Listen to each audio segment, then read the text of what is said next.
Hello, everybody. It is I'll start again. Hello, everybody. We are in the dog days. I don't mean to insult any dogs. The dog days of August, the hot days of August. Hot everywhere in America, except, of course, from where I am, San Francisco, where it's still the heart of winter. And what better to do on a hot August afternoon than read a novel? And appropriately enough, we have the woman who knows more about new novels, I think, than anyone in the universe, our old friend Bethanne Patrick, who's on the show to talk about the best books for August 2024. She's divided, as always, 3 books, nonfiction, and 3 novels. And so, Bethanne, let's start with fiction, appropriately enough, in the dog days of August. Interesting title, Hum, by Helen Phillips. Tell us about this book. Hi, it's so great to be here again, Andrew. And it is the dog days, and I am in swampy DC, Metro DC. So you may see my hair blowing back because I need a fan, believe me. And in Hum, unfortunately, I couldn't resist that. In Hum, unfortunately, machines like fans take over a bit. And so Helen Phillips is a really terrific writer. The Need was her previous novel. And I will say that this one is about a near future society. The hums of the title, of Hum, are bots that help human beings with so many different tasks, all kinds of things. And so Mae Webb has some financial difficulties. And so she decides to take a job that requires her to undergo some facial alteration. Now, I'm not going to tell you its techniques. I won't say surgery. I won't say how it happens. But once she's done that, she decides, okay, I'm going to take my husband and our children to this place called the Botanical Gardens. And while they're there, they're having a wonderful time. This is a botanical gardens. It's more like a theme park than an actual botanical gardens. One of the kids wanders off, and we all know as parents that that is a great fear. What happens next, though, is an even greater fear. Because of that facial alteration, she's not recognized by the system. And so Phillips is reminding us that progress always has pros and cons. And so the robots, even though we think, oh, that's terrible, they're the least eerie part of this book. I highly recommend it. I love Phillips's writing so much. And I just want to say, it doesn't feel like science fiction, even though she's writing about a near future dystopia. It feels so full of humanity and so full of care for what's happening to this family. So, it's a great read. It's a great. So coming back to the idea of a dystopia, Bethanne, does this enable her to escape surveillance capitalism, as some people call it, or is it dystopian in the sense as a nightmare that no one knows who she is anymore? It's both. That's what's so great about Phillips. So the reason she's undergone this procedure is because it's experimental and the system wants to find out who might be able to evade it, right? But at the same time, it makes her unrecognizable to that system, and they don't want to let her back in, and they don't want to let her have her child back. That's the real nightmare. So, she's very humorous, even in situations that are horrific. You mean so, Helen Phillips? Yeah. And so one of the reviewers of the book noted that in the last bit, I don't know if these are the exact last lines because I don't have the page right in front of me, but it's very, very close. Someone says, did you know that people can know how old a woman is by the way her hands look, even if she's otherwise well preserved? So it's a comment also, not just on identity. Just raised your hand, Bethanne. That was I know. Two hands now. Now we know how old you are. There's no way from these hands to know how old I am, which is very funny. It's something my mom has always commented on. Your hands look like they're little children's hands. And so a weird advantage for me. But I will say, if you want to look younger than you are. if you want to look younger, some of us, If you want to sometimes look older and more astute, then that's maybe it's right. a problem. To have gravitas, you need to have wrinkled hands, I guess. But I really hope that people will pick this up and not be put off by the sci-fi elements. It's very good. Well, if you do pick it up, make sure you cover your hands. When it comes to being recognizable or unrecognizable, your second novel also kind of touches on it, The Hypocrite by Joe Hamya. It's a book about how our close relatives, our parents, our children become unrecognizable over time. Is that fair? Yes, that is fair. And in fact, I think that is such a good way of describing the hypocrite.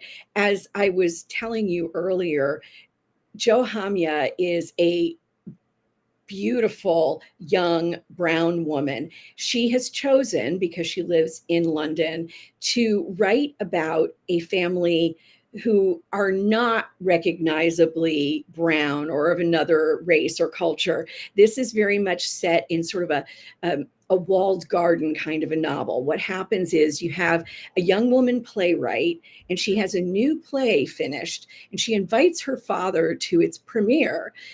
He doesn't know that it's all about him. He is a 60-something novelist who's had some trouble getting, new work done himself. And he is very shocked and angered and disappointed and saddened to find out that the play is about a vacation he and his daughter took in Sicily when she was a young teenager.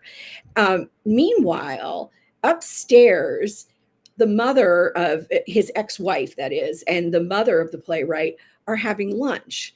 And so she's hearing her mother's views about women, about how her father treated women over the years, and also about how her father treated her. And so at first you think the hypocrite of the title could be any of these three people in this family, right? But it's not.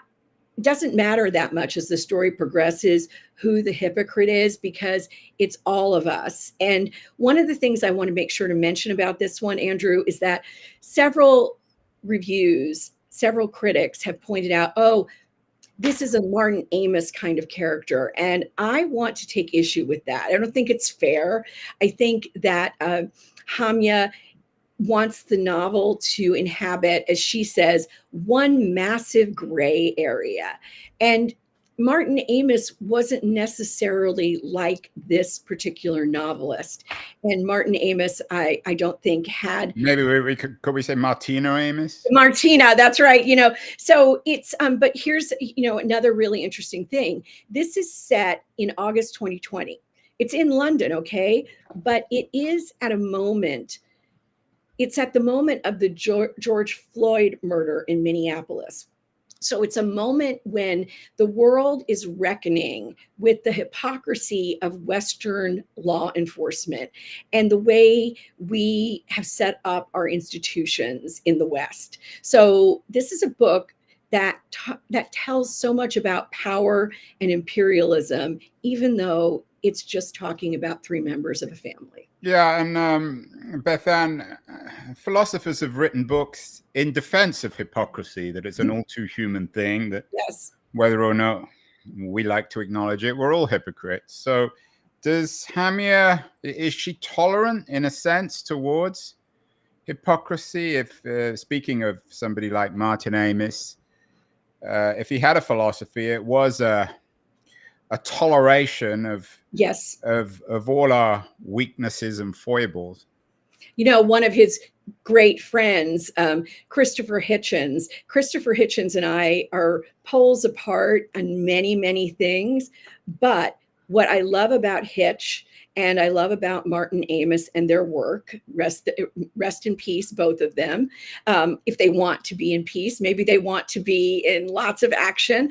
But what I want to say is they believed in thought. They believed in actual rational thought and how it could get us out of some of these very human dilemmas that very human characteristics like hypocrisy get us into.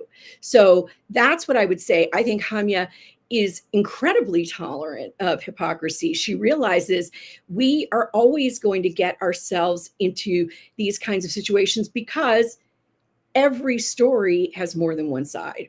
Yeah, and we all change all the time as well. When daughters grow up, fathers become less and less ideal to their children as Yes. they get older. And Both mothers of do these, too. sorry, go on. As you and I both know, or certainly I know, Yeah. you're not a father, of course, and No, mother.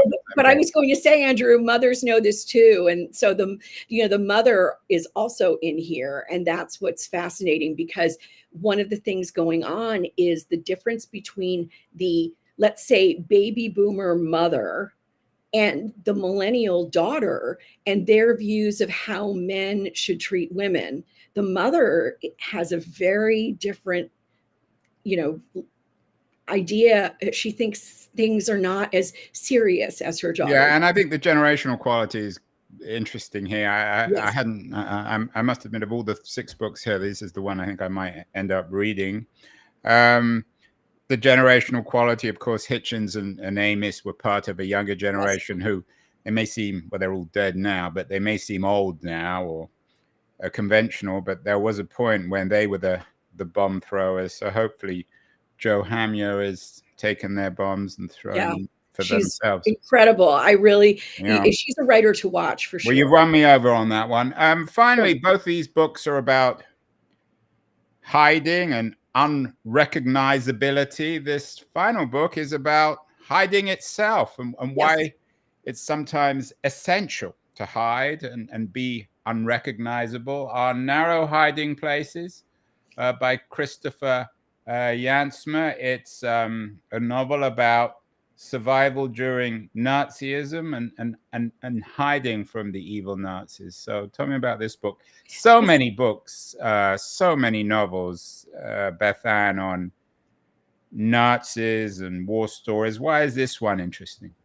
Well, this one is interesting because, first of all, it's incredibly intense and smart.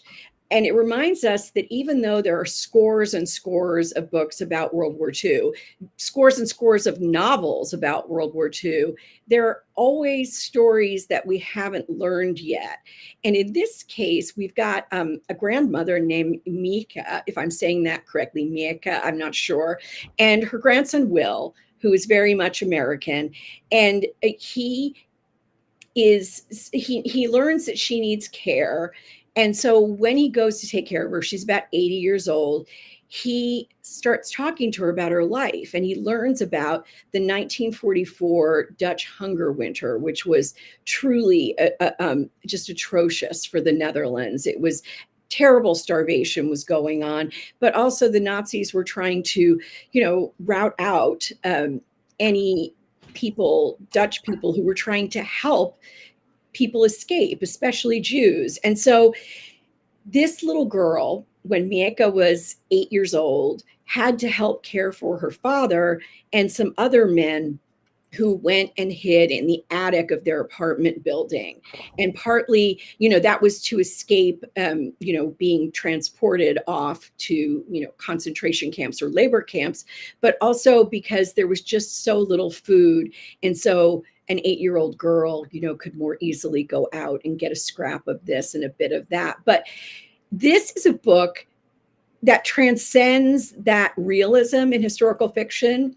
There are chapters, Andrew, that are narrated by eels, Ooh.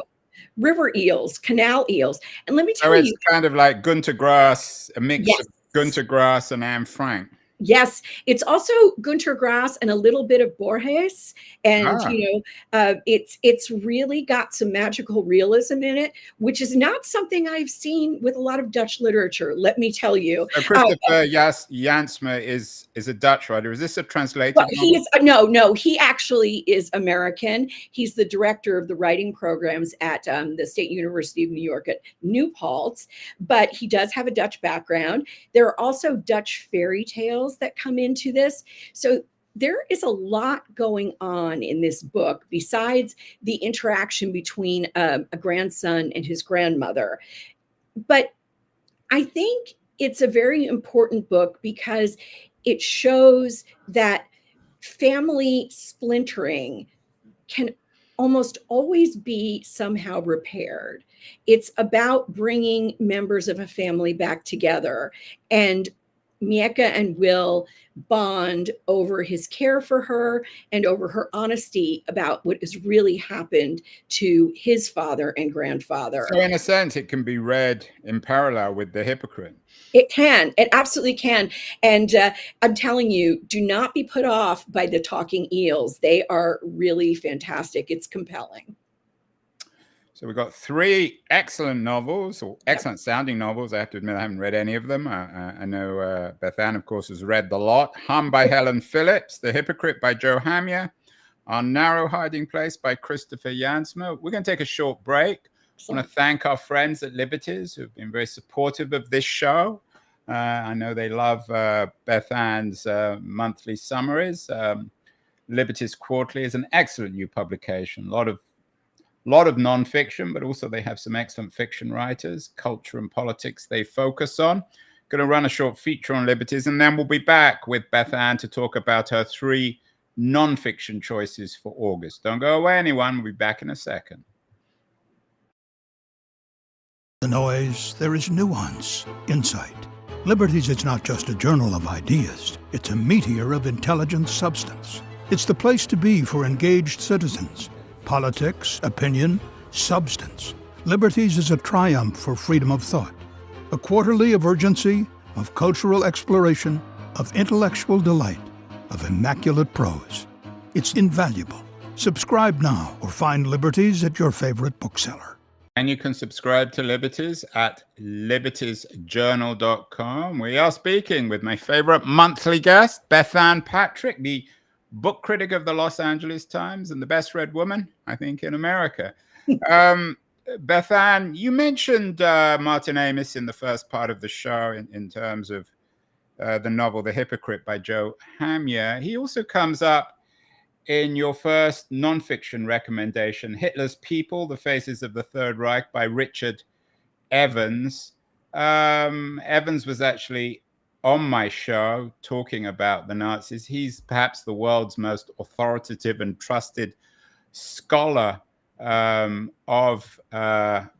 Nazism. And he spoke, I think, in detail with Martin Amis about Amis's novel of the Nazis, which of course got turned into an Oscar-winning film. Maybe we can talk about that as well. But what is it about Hitler's People that you particularly enjoyed? Or I don't know, enjoyed is the right word. No, that isn't the right word. It intrigued you and moved you. Yes, any more than reading, The Zone of Interest or watching The Zone of Interest is enjoyable.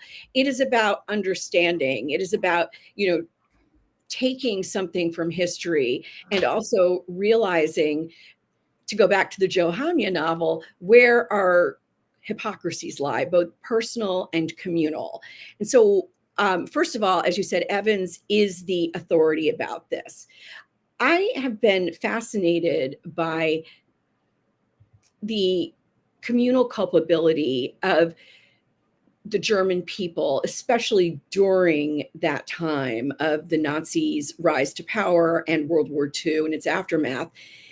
And I have a very strange little book that a friend gave me years ago called Ich weiß alles, I know everything. And it's a housewife's compendium of household tips.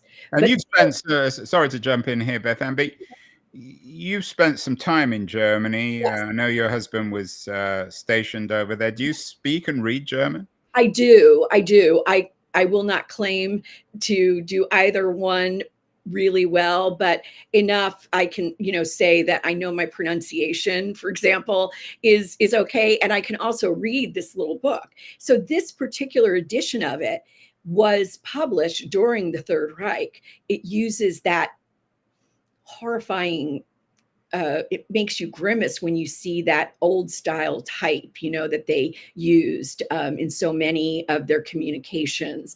And it was for the women who were being told, stay home, Kinder, Küche, Kirche, right? And so it's full of all these tips of how to stretch your dollars, in a time when there was still horrible inflation in Germany, et cetera. And so that book made me think, so many of these people were completely ordinary, Andrew. They were completely, it's like, Evans divides the Germans into Hitler, the paladins, or his upper, ranks and close ministers, close confidants, then the enforcers, who are, of course, the SS and the police and everyone. And finally, the instruments. And the instruments doesn't just mean, people of lower classes. Instruments means people like Leni Riefenstahl, the filmmaker who helped get Hitler's message out.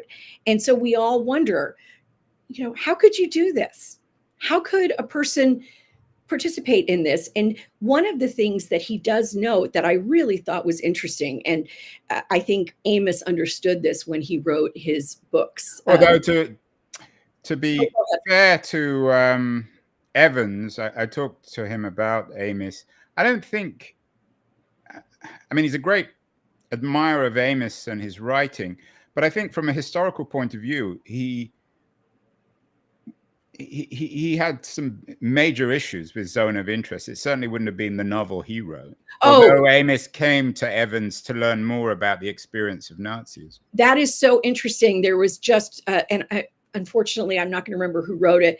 In the latest New York Review of Books, there is an excellent review of Zone of Interest. And it doesn't talk that much about Amos. It really talks about the film, but it brings up some of those issues. And so what I was going to say is that Evans notes, for instance, at the paladin level, there was virulent hatred in many of these men. There's one person who was such a homophobe, one person who was so anti-Semitic.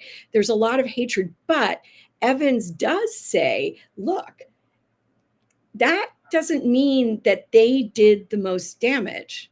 What happens is that all of these people fall in line and they do the damage. I'm not saying by any means that Speer and Goebbels and Himmler and all of the rest of them didn't, do incredible damage, but it takes the kind of communication that Hitler was able to do because of the communications technology that had become available. That's one of the things I think Evans is really good on in this book.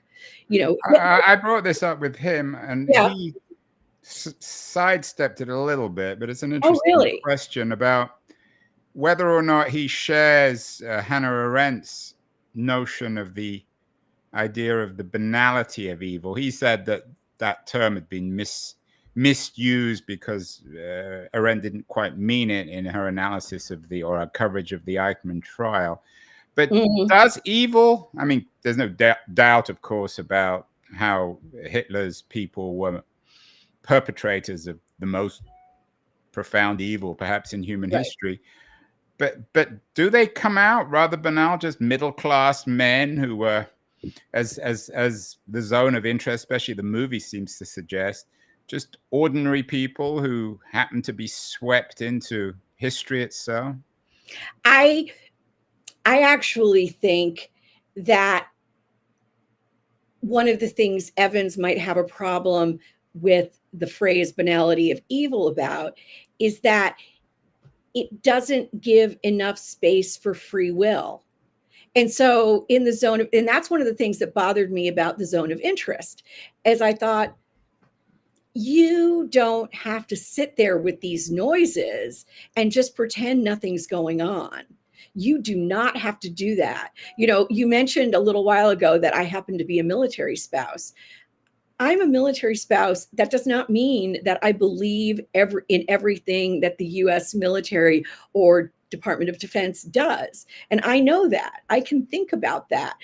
You do not, if you want to be in your bubble and say, here I am living in this house, and just over this barbed wire, I'm hearing screams and barking dogs and smelling smoke. You don't have to be like that. That's what the banality of evil. And I know that, as you said, it hasn't been interpreted properly Although Evans, and again, I don't want to promote myself too much. Some people think that's all I do, but I would suggest people watch the interview or listen to the interview with Evans, because he's very good. I'm not sure about myself. But he does stress at the end that if there is a message in the book, it is about human agency, because, of course, the book has one eye on the contemporary age, the rise of one kind of authoritarian leader or not. He's very careful to suggest that Donald Trump or Vladimir Putin is certainly anything but Hitler.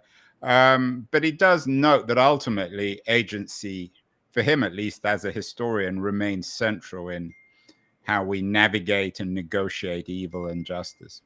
Exactly. And I also want to point out, as I'm sure you did in your interview with him, that Evans is very careful not to draw parallels to anything that's going on right now.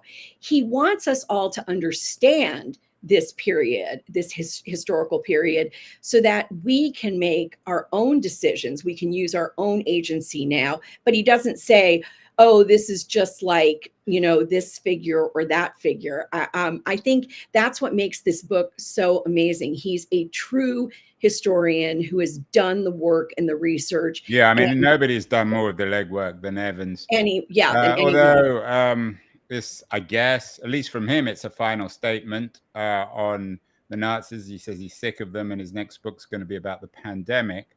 But of course, it's not the last book on Hitler and the Third Reich. Certainly not. Of books, for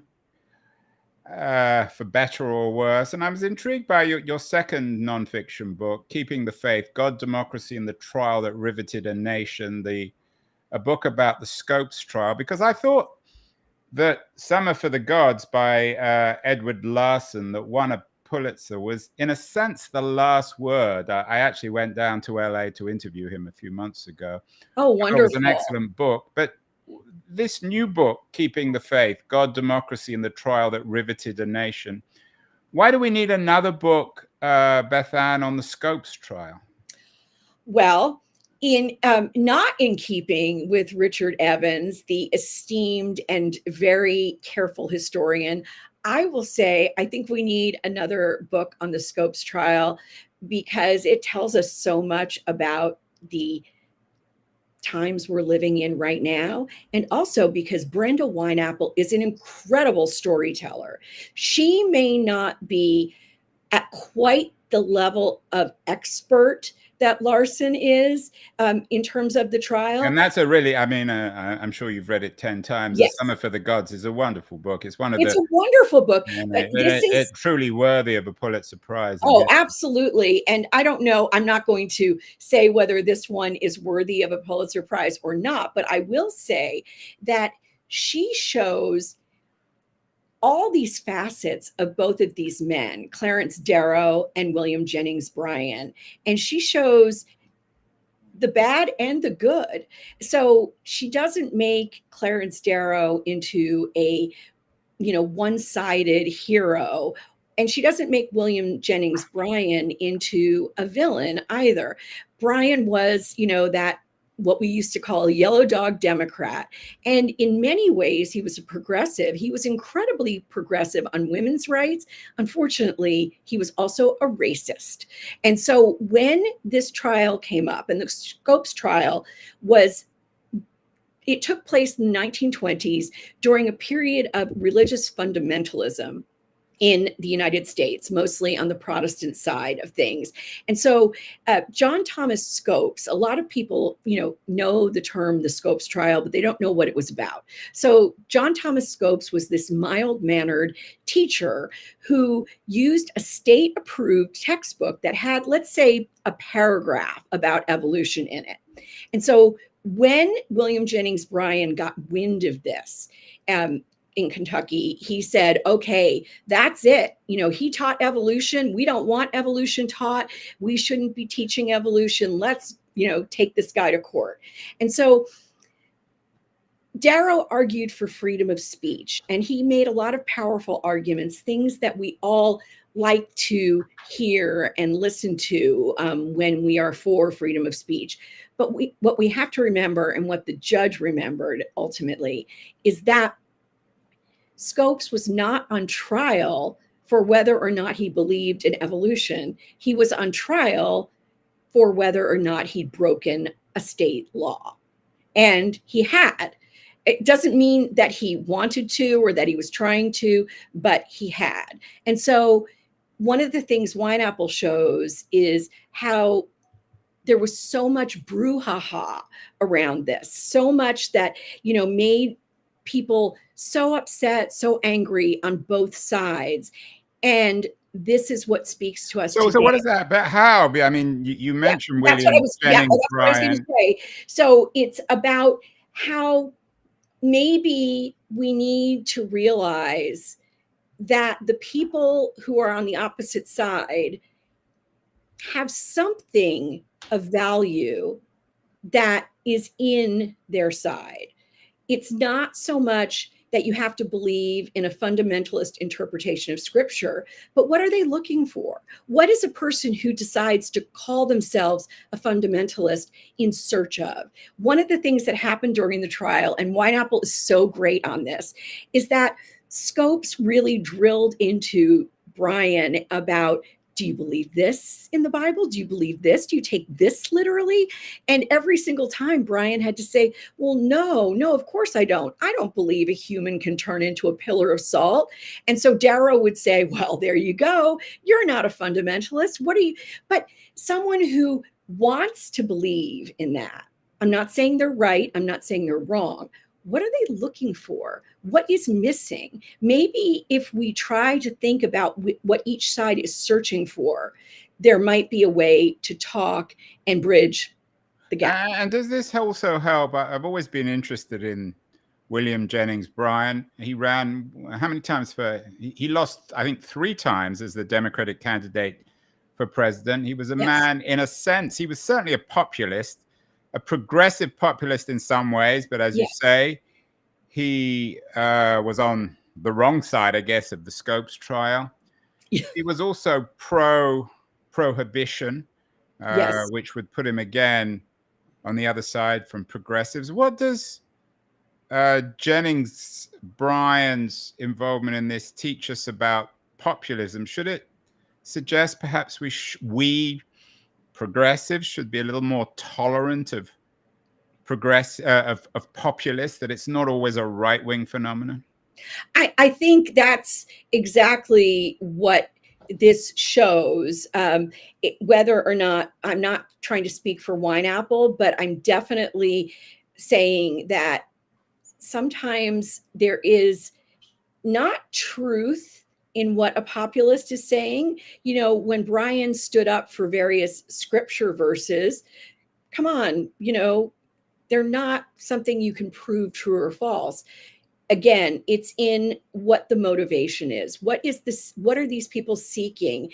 And sometimes they're seeking, solace. Sometimes they're seeking certitude. Sometimes they're seeking, just a way to live, just some way forward because they feel lost. So, yeah, I do think that populism has some things to teach us, but it's not the things on the surface. You have to dig a bit deeper. Well, finally, a book about Putin's Russia, Midnight in Moscow by John J. Sullivan, a memoir from the front lines on Russia's war against the West.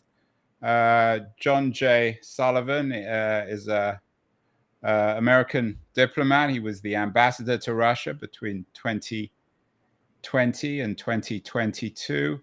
So much anti-Russian stuff, probably most of it justified in books and in the media. Bethanne, why is this book worth reading? Well, this book is worth reading, and it's not my usual kind of recommendation, okay? John J. Sullivan was President Trump's appointee as ambassador to Moscow. As you said, he also served under President Biden until 2022. And I think Sullivan's very interesting. He went to Brown, which is probably one of the hottest beds of liberal and progressive thought in the United States. And he got his JD from Columbia, which is also known for, fairly liberal thought. But he did wind up in this position. He was also briefly, for about 2 or 3 weeks, acting Secretary of State between I can't remember the first guy's name, before Pompeo.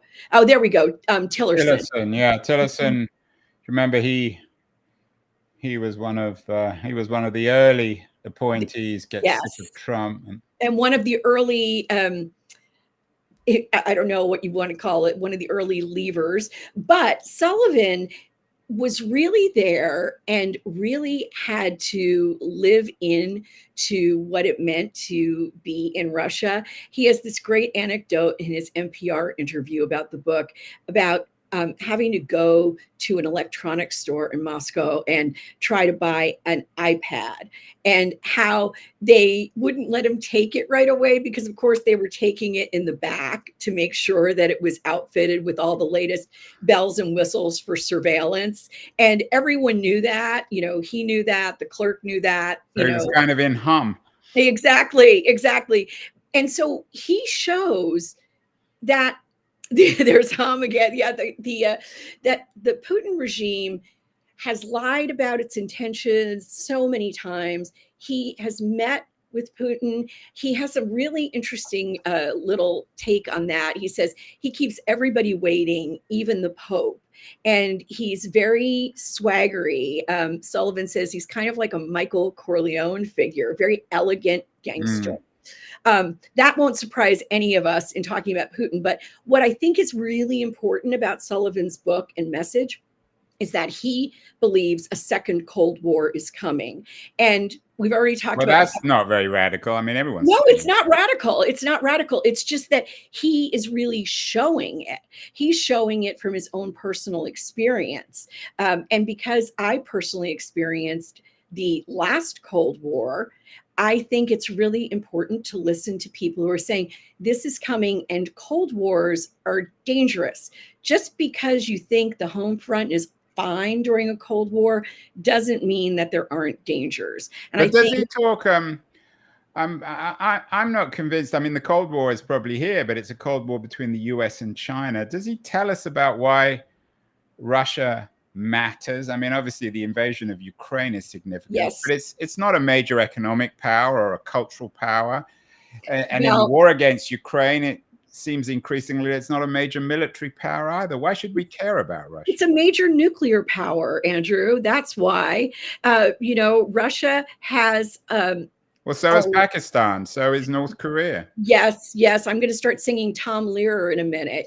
First we got the bomb, and that's good because we love peace and motherhood. But they do. The problem with Putin and Russia right now is that they are on the offense. They believe we are the enemy.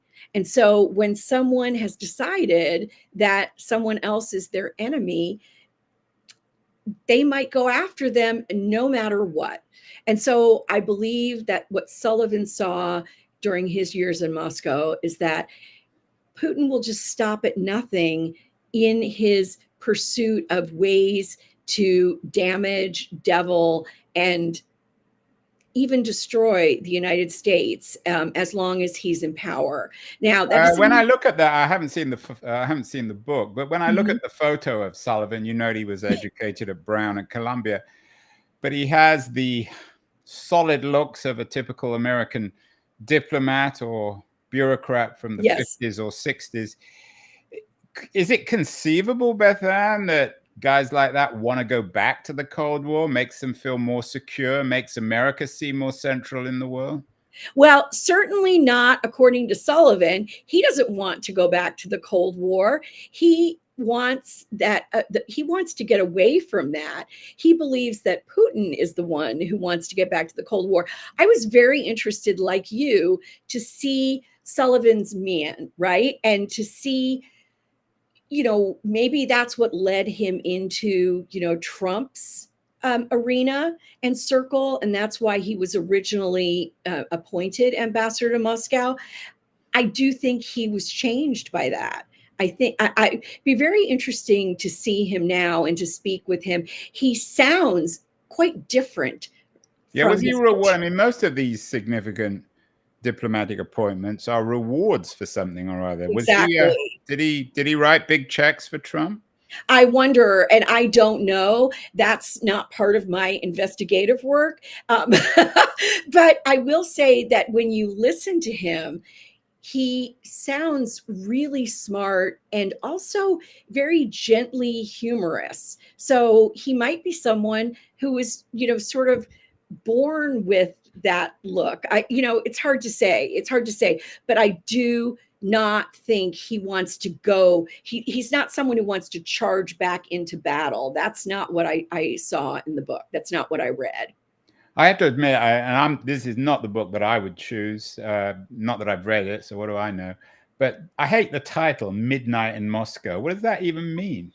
Well, I think it means, midnight is always a turning point. It's a tipping point, if you will, between, the darkness and the light, right? And so Moscow without Putin could be a very different place. It could become an ally of the West. But it is a frightening picture. I do see what you're saying, Andrew, that there might be a little, scaremongering here. But if that's the case, I don't think it's because Sullivan believes, again, we should charge into battle and set up all of our various installations in Germany or anywhere again. I think it's because he found them very frightening. He found Putin and his, consigliere very frightening. Well, it's out of The Godfather. So we've come to the moment, always the most unfair question, Bethanne. You're probably used to this before. You got one book in August. Which one of the 6 is it? Oh, it's definitely The Hypocrite. No question. That's the book you're going to choose. That would be the one I choose as well. I haven't read it, but so we should all read The Hypocrite. Yes. Maybe we can get Joe Hamyer on the show and talk about it another day. That would be fantastic. And, there's so many other books to recommend. These are just mine, but